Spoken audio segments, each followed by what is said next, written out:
L'objectif d'une salle de marché chez GDF Suez, qui est d'ailleurs localisée, il y en a un peu partout dans le monde, c'est pas de gagner de l'argent, c'est de ne pas en perdre. Donc en fait, ils ont donc, ce qu'on appelle les front desk, middle office, gestion de risque, des sales traders, back office, etc.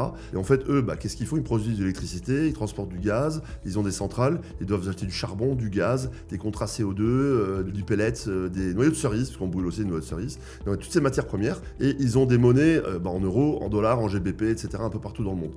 Et bon, ils achètent des matières premières, par exemple, en dollars ou en GBP, peu importe, ils consomment en Europe en euros. Donc déjà, ils ont un problème de change FX.